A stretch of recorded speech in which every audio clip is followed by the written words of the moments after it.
Hi there. For a while now I've been meaning to make a 2D sprite game for OS X, and so I chose Defender and made it.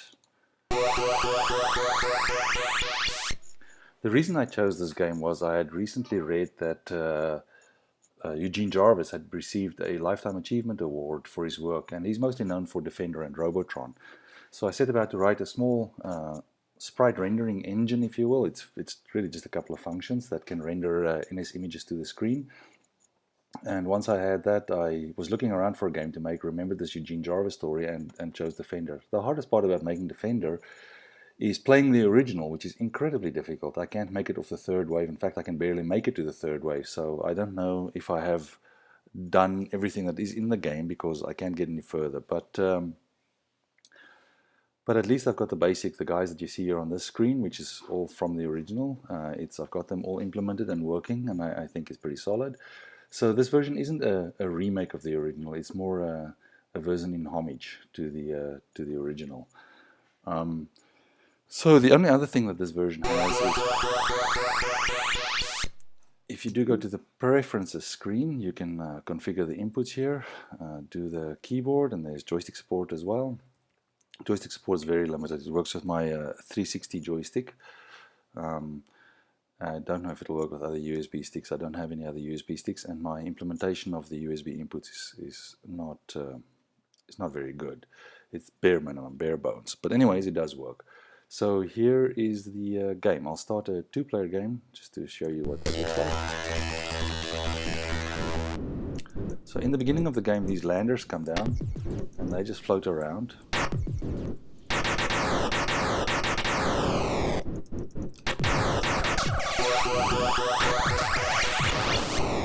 And what they try and do is pick up the humans. And once they picked up a human, they take them to the top of the screen, where they then mutate to become mutants that incorporate the humans. So you can see one of these mutants over here. And once they've picked up all of your humans, the Earth explodes. And it isn't literally game over, but it's more or less game over at that point. Excuse me.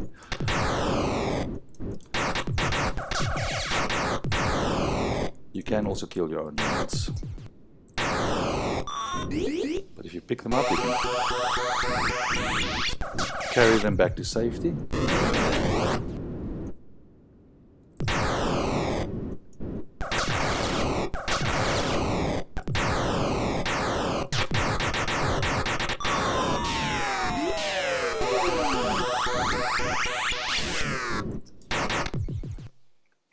Okay, so that's the first attack wave done.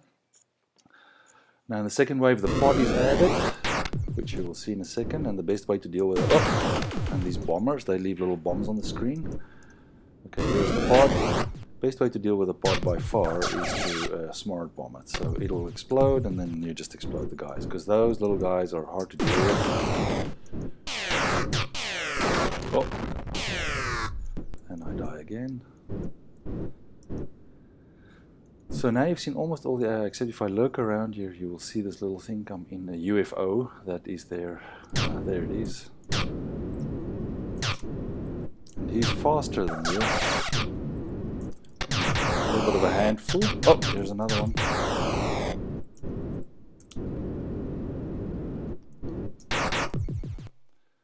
All right. So what I will do now is... Oh, not good.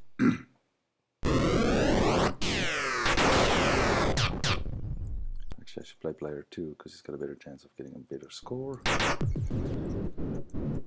But, alright, so if you smart bomb the pod, sometimes when you just smart bomb it outright, the guys die. Sometimes they don't, the little swarmers that come out of it.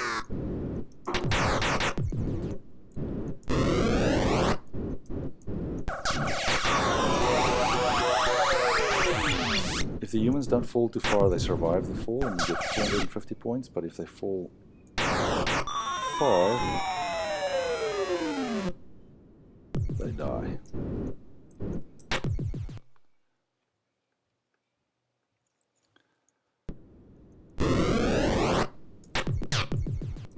Oops.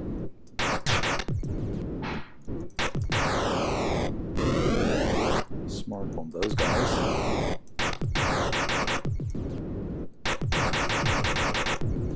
So at 10,000 you get an extra life and an extra smart bomb.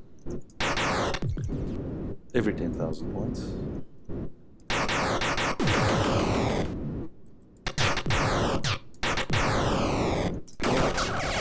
Should be good enough. So what I'll do now with this player is I'll just shoot all of my... kill the humans myself. Oh.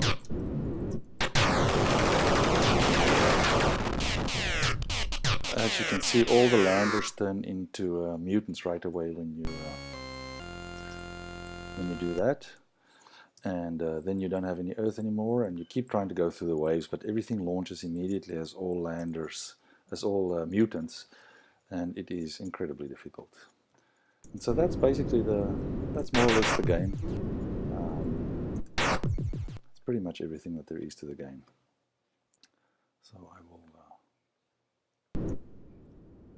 just sit around and die. Oh, and there's a hyperspace, of course, which sometimes you survive, sometimes when you're hyperspace you die. No, I've survived 3 times. Pretty good. Quite often you die. And so that is the end of that, and I've made it into the high scores again, which I'll enter quickly. And there it is, in the high score table, and that is the Defender game, the homage version to Defender. Eugene Jarvis and LED and Sam, whose last name I've forgotten, are the 3 guys that I know worked on it. Maybe some other people too. They did great work back in the 1980s when this game was released, February 1981, and it was a real pleasure to make it again or to work on it. And that's that. Thank you for watching.